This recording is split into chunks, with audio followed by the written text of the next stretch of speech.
Get in the know. Non-stop Vikings talk. It's Purple Daily on Score North and ScoreNorth.com. All right, Purple Daily on draft, man. Sometimes the Vikings force your hand a little bit. You start 0-3. I think we all had them mostly at 2-1 going into the week 3 of the season, or at least after 3 games of the season. And here they are.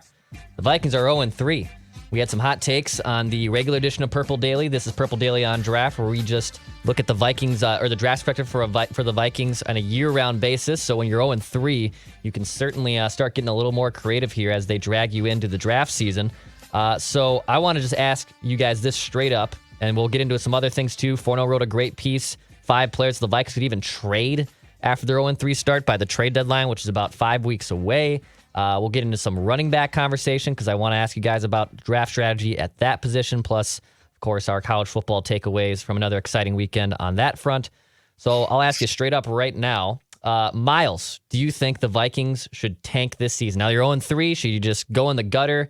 I know it's hard for them to tank because they still have pretty good players, at least personnel-wise, and I like Kevin O'Connell. But with an 0-3 start, has the thought of tanking crossed your mind? Has it crossed my mind or Kwesi's mind? The Vikings. I think I don't think it's crossed the Vikings' mind at all. If it's crossed mine, I don't want to see this team be bad, but I also understand that this team, if starting 0-3 is it's a pretty steep hill to climb out of. It's a pretty big thing to really get to overcome, especially you look at the numbers. It's like one of every like 50 teams make the playoffs starting 0-3. It's just like a really insurmountable position to be in. The fortunate thing is, though, this team is talented.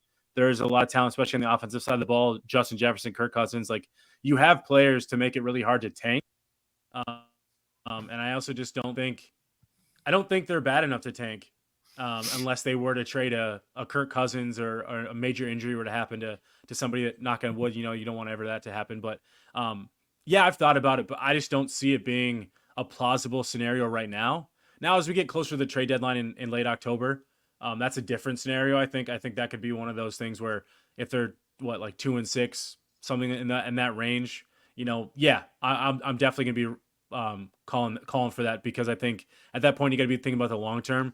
Right now, it's still way too early to not be thinking about the 2023 season, and so I just think they need to go out there and get a W against the Panthers and kind of create some momentum for themselves, because it's clear that there's this like internal turmoil for the team that they just don't feel like they can overcome. So I think they just need a win under their belts to kind of get themselves rolling, and we'll see from there. Fornell, how about you, man? Do you think this team is capable of taking? Do you think that they're tanking? The idea of them possibly tanking is on the table, or are they still too good of a football team personnel-wise to be tanking at this point? Kwesi straight up said he's not going to tank. So I honestly think that vernacular should just come out now. We'll talk about that trade piece in a minute, but there's a difference between tanking and understanding where you're at. It's like a baseball team at the trade deadline. Mm-hmm. You have the Angels had Shohei Ohtani. They chose to keep him on the final year of his deal because they thought they could make the playoffs. A lot of teams who are fringe contenders or not even contenders will sell that piece to get some assets back that they normally wouldn't get if they were to just lose them in free agency. I think that would be the approach. And that would align directly with the competitive rebuild, where you're not trying to lose football games, but you're understanding that I'm not going to have this guy next year. Let's get some capital back in return while we lose them. And then you can and give some younger guys opportunities and see what you have there. I don't think this team will directly tank. I think Kirk Cousins starts every game at least until the Vikings are eliminated from the playoffs. Then maybe you see a Jaren Hall get a start, because there's literally nothing to play for at that point. And you might as well see what you have in the young guy. Or if you just don't think you have any, then maybe you don't give him that opportunity. I think the Vikings tanking is not going to happen. We can wish it to happen. We can want them to do X, Y, or Z. They're still going to try and win football games because it's good for business. Now, is it necessarily good for the football side of things all the time? No, because you want an opportunity to get one of those top quarterbacks.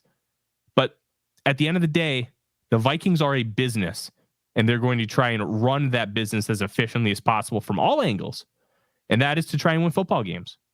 Winning football games means happier fans, means more concession dollars, means more merch sales, and better TV ratings. That all matters. And I just don't think that the Vikings are going to tank, nor should they, because I think even at 0-3 and the odds completely stacked against them as far as making the playoffs, this is still a pretty good football team. And the point differential through 3 games is only -13. Yeah, the 1-score games to regression. Yes, the regression is real, but it's not always as simple as, hey, they were really good at it last year, they're going to completely regress this year. There's context to it, but you look at everything, they're not going to tank. They're just not. Let me paint this picture that the Vikings probably are looking at like a 1-5, 1-6 record or so by the trade deadline. I mean, they could probably beat the Panthers on Sunday, even though that's a road game. But I mean, they're probably going to take an L against the Chiefs. Things could get really dicey there as they get close to the trade deadline. And we all know the Wilfs want to be competitive. They want to win. They want to have, good concessions. They want a good product on the field, basically week in and week out. And that's why they've always been a little reluctant to the idea of tanking. But I guess, Miles, if you saw a situation where you only have like one win on the schedule, Kwesi is all about, building up assets and having as much asset management as possible. Do you think the Wilfs could be talked into that? Because I think also it comes from upstairs too. It's not just Kwesi going rogue and deciding, hey, I'm trading Daniel Hunter tomorrow. I know he's going to probably need more conversation with his ownership group in the Wilfs. Do you think the Wilfs could be convinced of going down this path, or is that just probably impossible? I think they could be convinced of, like, at the deadline, trading away some of the assets they do have. I think if the start is that poor by the deadline, and they're, that at that point where they're like 2-6 or whatever the record could be, that they're completely out of it, I think it would just make too much business sense not to. And the Wilfs, as much as they want to be competitive, they know that the foundation of this team still wouldn't be looking to be trading your obvious players, your Jefferson, Hawkinson, Darisaw, O'Neal, like those guys are staying in place. Byron Murphy, like those guys are all a part of your foundation for the long term. So that those guys are sticking. But the guys that are on one year deals or on expiring contracts that you don't expect to bring back, that it makes sense to look to move those guys. And so I know we can get into the names in a little bit here, but it just doesn't make sense to not explore that opportunity if it comes. So, Forno, you wrote a piece, 5 players that the Vikings could trade after their 0-3 start. We'll start with this first one, Harrison Smith. Now, you also have here, too, your dead cap and potential cap savings here, too. Harrison Smith, 32 years old, maybe a borderline case for Canton, but still has never won a Super Bowl. He's played an NFC title game before. You could probably find a team that would totally take a chance on Harrison Smith for veteran leadership and just being a really good player. What would you want back in a situation, Forno, if you were to trade Harrison Smith? What would be a realistic return for the Vikings? Probably a 3. And I think that might be a little, I don't want to say greedy, but the trade market is really weird in the National Football League, especially with older players and rentals. And when you combine the two, it gets a little murky. You have the situation where the Patriots gave the Falcons a 2nd-round pick for Mohamed Sanu, and Sanu literally did nothing for them. And Christian McCaffrey, obviously a different kind of player. He's one of the best, if not the best, running back in the National Football League. 2nd, 3rd, 4th, and 5th. Like, the trade market is just wild and weird, and it's really hard to truly gauge. I think a really good comparison for him is like a 31-year-old Golden Tate got traded for a 3rd-round pick. I believe it was to the Eagles a few years back. That's probably his peak. I'd say even if you could get a 4th, but this is also considering that he took a pay cut this year. Nothing has changed for the final 2 years on his deal. And if they move on from him, it's like a $7.4 million cap charge next season, but you save around $12 million.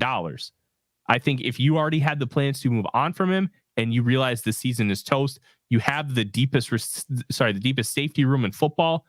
That's one that makes sense to me. And it really hurts because Smith has been a cornerstone of this franchise for the better part of a decade. He's been a fantastic Minnesota Viking. But if he's not coming back next year, and he's not coming back next year, getting a capital for him when the highest comp pick you could get is a 5th because he's at least a 10-year veteran. That's the same thing with Kirk Cousins. Both of them would only fetch a 5th-round pick if they were to sign elsewhere. Then I think it's a move you really have to consider. But it also depends on who's going to give you an actual solid offer for Harrison Smith, who needs a safety like that. Like it takes two to tango with these things, but there is merit to moving on from him if somebody were to make you a good enough offer. What do you both think? Yeah. What do you both think if because Harrison Smith's been the longest tenured Viking, he's obviously Ring of Honor, potential Hall of Fame type player. Do you think the Vikings, out of like respect to Smith, would basically like treat it like a no trade clause where they'd like ask his permission? Not that they wouldn't still look to trade him, but kind of go to him and see if he was okay with that, just out of like respect. I know some teams with that relationship, you want to keep that relationship long term. It's not just about like getting a day 3 pick for him. It's about like keeping that relationship strong too, not just pissing him off and shipping him off to whatever team's willing to pay for him. But just curious what your guys' thoughts there are. Yeah, I think they would totally have that conversation with him. And I think Harrison's been around enough and is just aware that the situation that they're in right now, that if they continue down this losing path, like, do you even want to be here? Like, do you want to? Yeah. I know he's a recent dad and stuff too. And of course, no one likes to uproot your old family life and deal with all that external, noise. But I wouldn't be shocked at all if they said, hey, if we get something for you, and also a preferred team list too, right? Like that also helps with the trade market of, all right, if we know you would go here, here, and here, well, now you've narrowed down, of 32 teams, you've narrowed down 3 to 5 teams that could honestly be a suitor for him, and it makes him happy, and the organization can get happy too. So, I'm not sure what you think, but I totally think you have that conversation with him. And maybe they take less to send him somewhere that he's more willing to go. Like that True. Could be one of those scenarios too. And I think that's a big part of it too, taking less to make a player happy. And it's been a massive criticism of Los Angeles Rams GM Les Snead. He got a 3rd round pick in Hunter Long for Jalen Ramsey. Well, let's just be honest here. That compensation for what Ramsey is and will be to finish out the contract is pitiful. It's putrid. You can't justify it other than I made the player happy. And Cam Akers, to my knowledge, he was kind of in the same boat. They talked to his agent and made it so he went to a good destination. In doing so, you sacrifice draft capital back. There are positives and negatives to both ends. If you make a player happy, but you don't get enough back, well, you're not maximizing your assets. But at the same time, these assets are human beings, and having those positive relationships with the players is a really important thing, especially when, Harrison Smith, let's say he goes to Philadelphia and he talks to all the Eagles about how poorly he was treated. Well, if you have one of those Eagles, let's say in a couple of years, Devonta Smith hits the free agent market, Smith might remember that and just decide not to come here because of how Harrison was treated on the way out. Like, that's a massive hypothetical, but that's how things are done in the league. You talk to people who have experiences with organizations. Now, they did rank first on the NFLPA inaugural report card, far and away the best of any team in the league. All of their grades were at least an A- across the board of how they're treated, the facilities, the medical care, the amenities within the building. Hell, they were even talking about how like their families are treated so well within those 4 walls. All those matter. And trying to play that delicate balancing act will be interesting with Kwesi Adolfo-Mensah because of how he's currently handled some of these trades. You can criticize him for it. You can praise him for it. Heck, you can do a little bit of both. But it'll be really intriguing to see how he handles trading away players other than just dumping him like they did with Jesse Davis. Because we don't really have a precedent for that with him yet. How he's going to handle actual player trades and not just, hey, I'm saving a little bit of guaranteed money and getting a 7th round pick in 3 years. Yeah, and I think NFL trade deadline in general, like last year was probably the most active it's ever been. It's like the only thing that the NFL, I guess you could say, lacks compared to the other 3 men's professional sports in the United States is their trade deadline's always been a little bit vanilla. It's a little boring, but the last few years it's picked up especially. And I think you also have to make the case if you're the first ones to start selling, like let's say things go really nuclear and they just lose bad to the Panthers on Sunday. Like, do you start making those trades and you start setting the market a little bit too? I can see that happening obviously as well. Ezra Cleveland was another name you had on here, Forno. With the Vikings signing Dalton Reisner, our buddy Darren Doogie Wolfson has reported on the scoop side of things on Score North that, they've explored trading him before. Ezra still has kind of ambitions of playing tackle. He played right guard to start his career, but now he's been playing left guard for the last few years. I guess you could make a case here, Miles, if you wanted to give Dalton Risner the true playing time, and everyone could always use some interior line help too, I guess. Would you consider parting with Ezra Cleveland and then just sliding in Dalton Risner? I think that makes a lot of sense. And it sounds like the Vikings might have had some opportunity exploring those opportunities with Ezra before the season started. Not that they were open to or wanting to, but I think they know in the cards that maybe Ezra is not a long-term plan for them at guard. And if you can fetch a day 3 pick back for him, you should explore it. They have, like, as much as Ed Ingram is like the talk of the town in terms of like they need to replace him ASAP, and I'm not even completely disagreeing.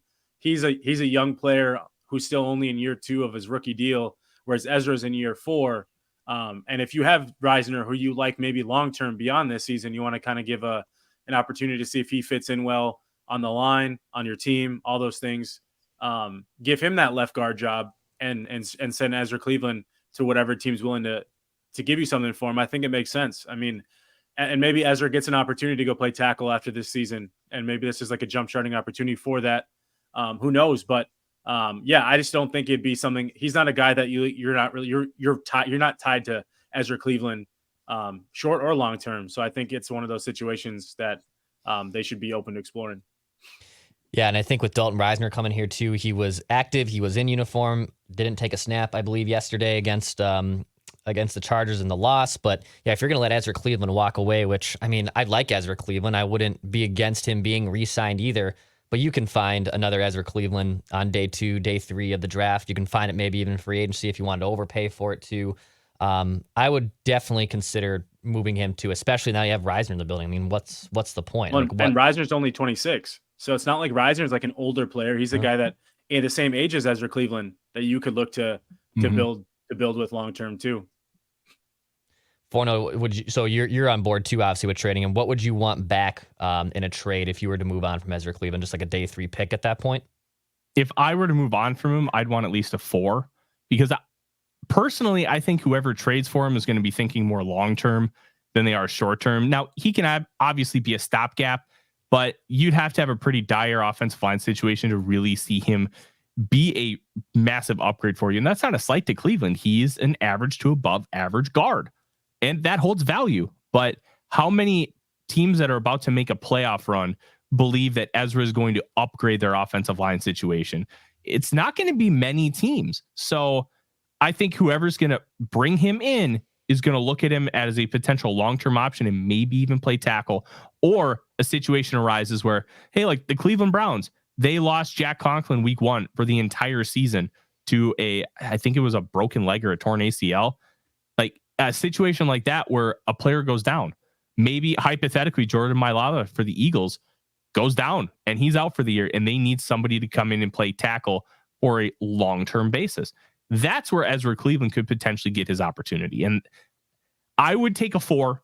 I would even consider a 5, but I think his max value, depending on a lot of different factors, is a 3. I think that's really far-fetched, but it's also not crazy because trade values in this league are very weird, and college football is not giving us enough quality offensive linemen.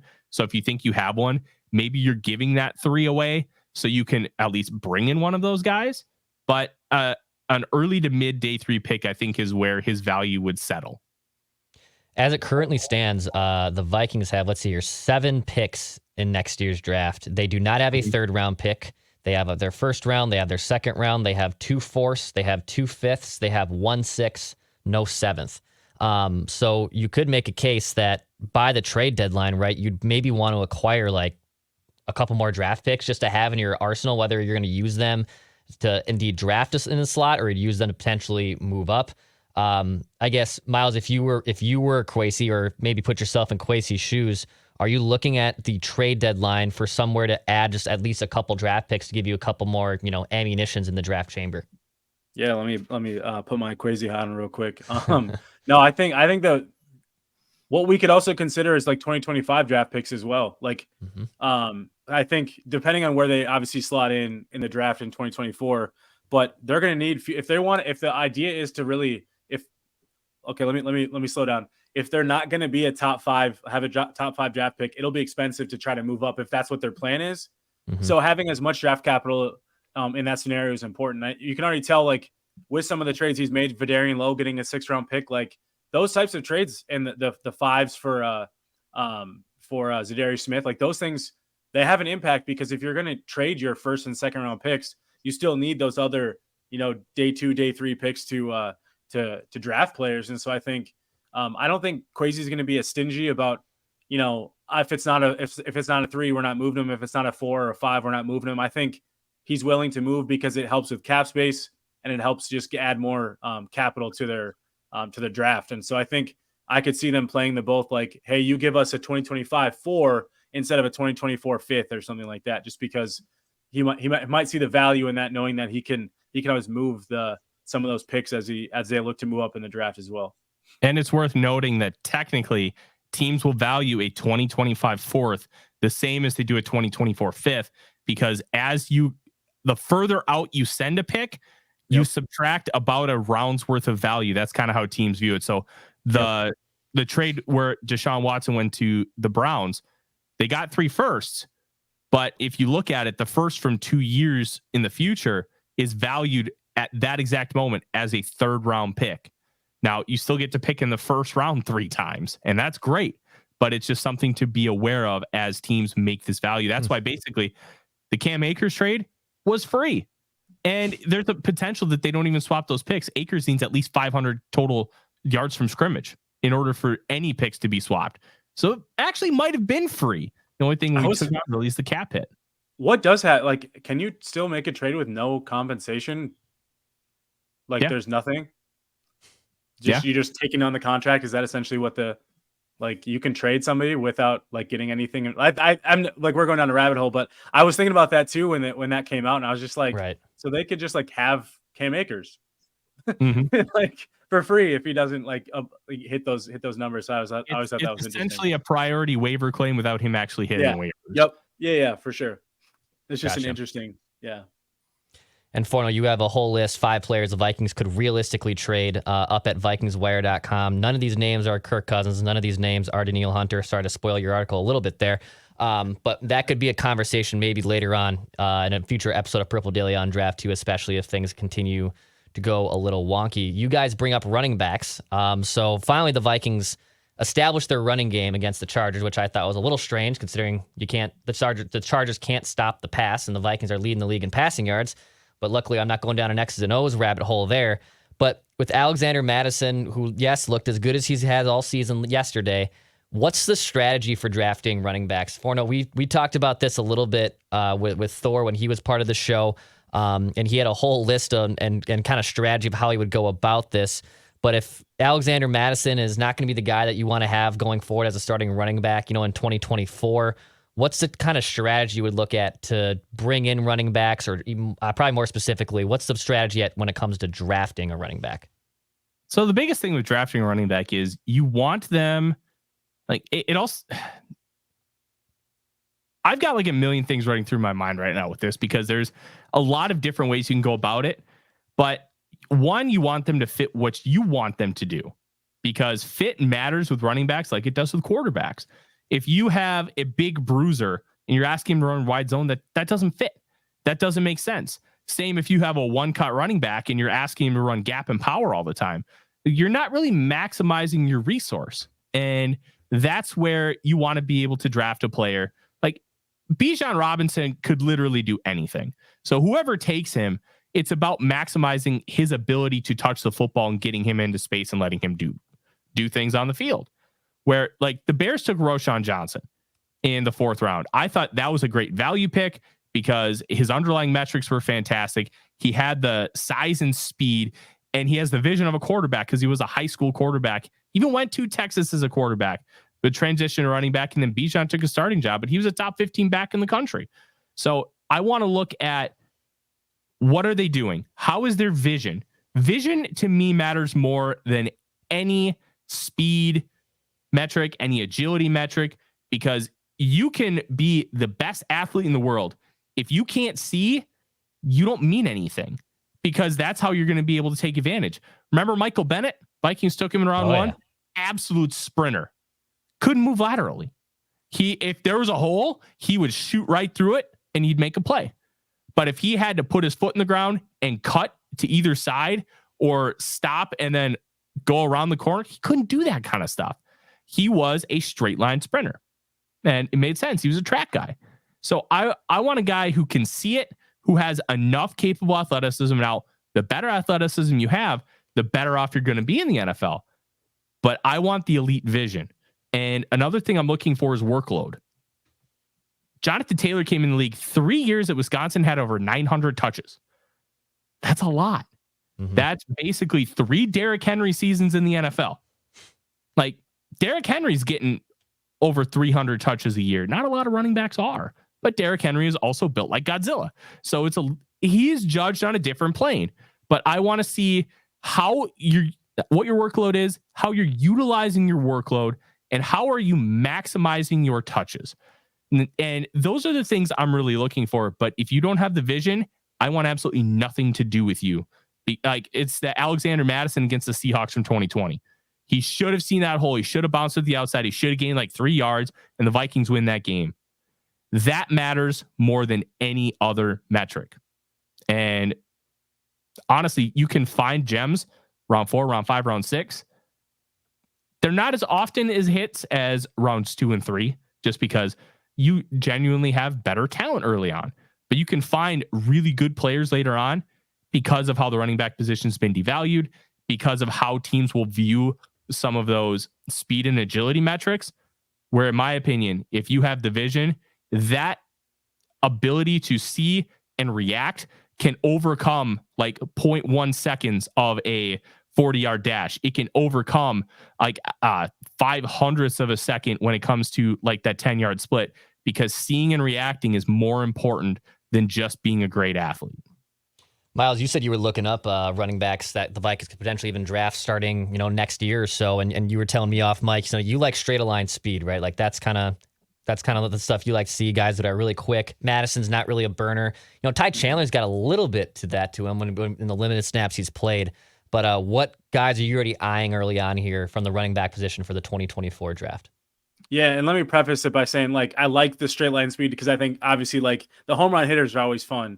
But I think agility and quickness and that first within the 10-yard split of acceleration is probably the most important part a running back needs to have, because most guys aren't like a 40-yard dash as a running back. You're not getting those opportunities that often. So it's about those first, within those first 5 to 10 yards and how you can work there and get to the second level. But some of the guys that I like a guy that can catch the ball a little bit too. I think that's just in today's game, especially I'm a huge Adrian Peterson fan. Love Adrian Peterson. He just wouldn't fit today's NFL the same way, because the way he in the utilization of the receiving game. Obviously as a runner, he's still AP, like AD all day. But as a receiver, I think it's just that much more important now than it has been in the past. So I like guys that can catch the ball as well. But the obvious names, I think the one thing with the Vikings is I want to make sure that they know what scheme do they want to run? What run game scheme do they want to run? They just feel like there's there's inside zone, there's gap, there's outside zone a little bit. They have this little bit of a mix, but they don't really seem to have a true identity on the ground. And I think that's hurt them the first 2 years under this new regime. And so I think what they need to do is kind of identify what they want to be, because I don't think their offensive line fits a do-all type run game. 4 of the 5 linemen on the Vikings were brought in by the old regime as outside zone. Now I think O'Neal and Christian Darrisaw can work in any scheme, but in terms of the run game, those guys, especially the interior, were brought in as outside zone. I know Ingram's the only guy that wasn't, but I kind of think he fits a little bit more of a zone. But he's got a little bit more of that heavy-handed powerness to him than Cleveland and Bradbury do. But at the same time, I just think they need to figure that out. Where do they want to go? What do they want those guys to be? Because if they want to be in more of a true gap inside zone, they probably need to get a little bit beefier in the middle, rather than the skinny, or not the skinny. No lineman skinny, but they need to get a little bit heavier, get guys a little bit bigger that can stand up and drive people.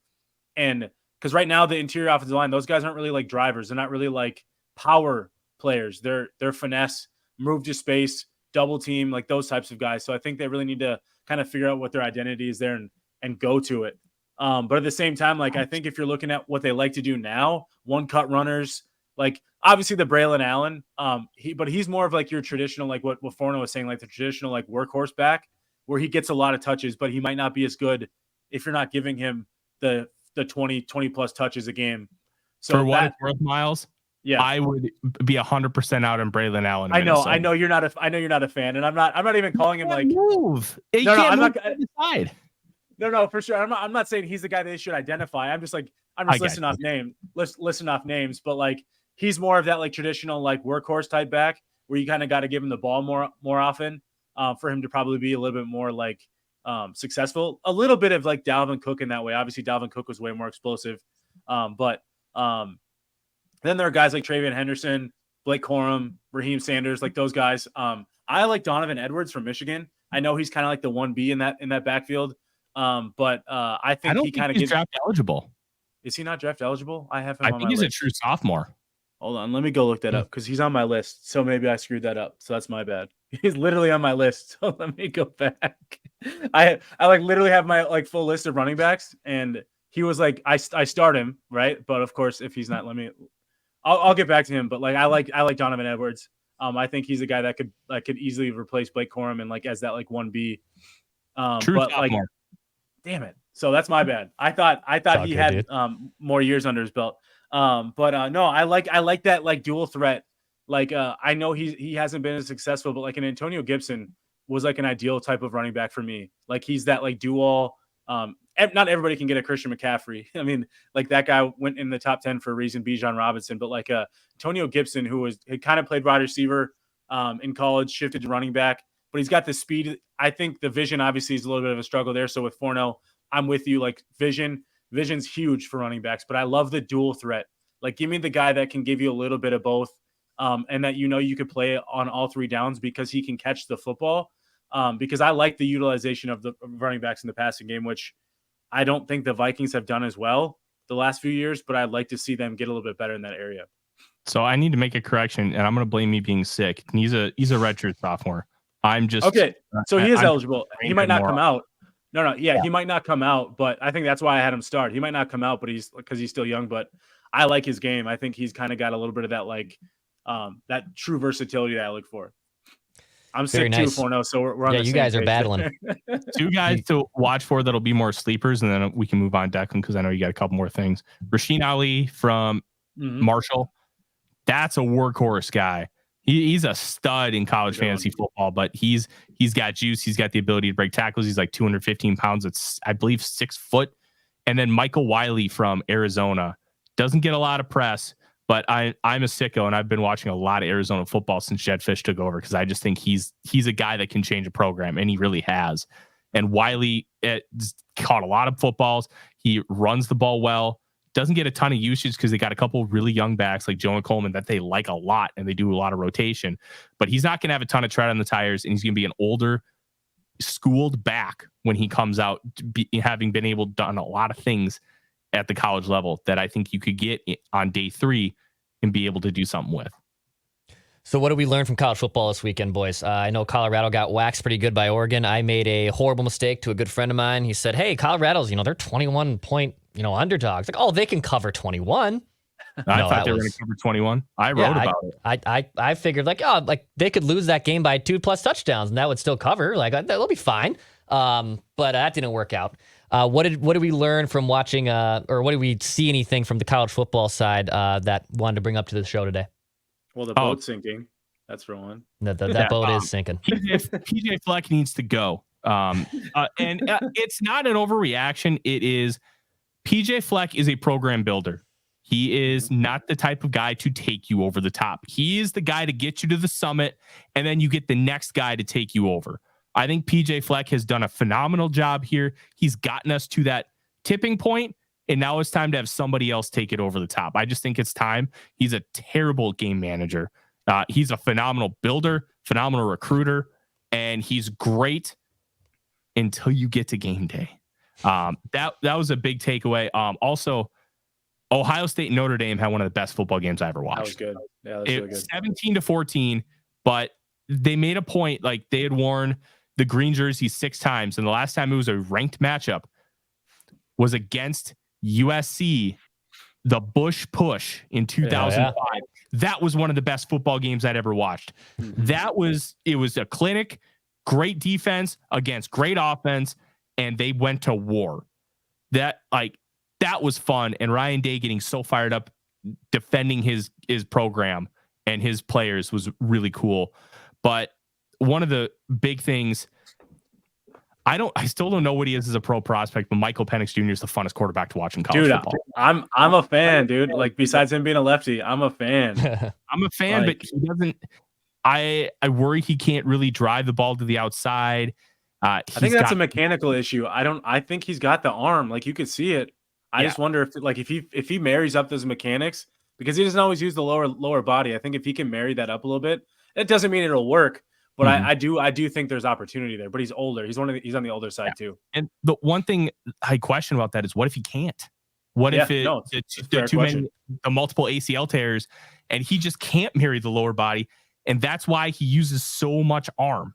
So I genuinely don't know, but my God, he's fun. And his receiver Roma Dunze should be a top 10 pick.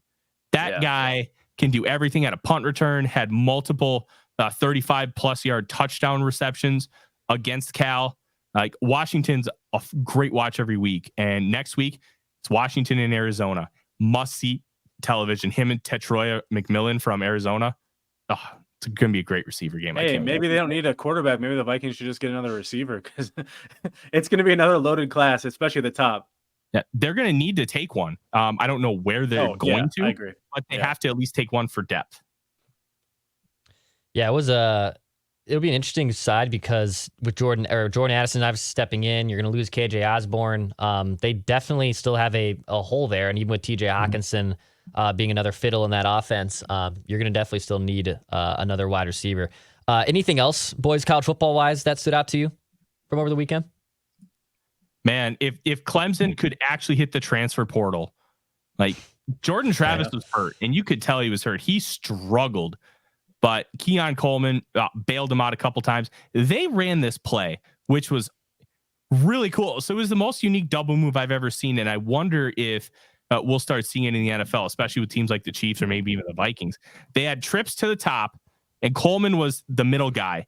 He ran like a fake tunnel screen, and then basically took that, planted his foot in the ground, and then ran a seam route. So he got the corner to crash, and then had like 8 yards of separation in the red zone for an easy touchdown.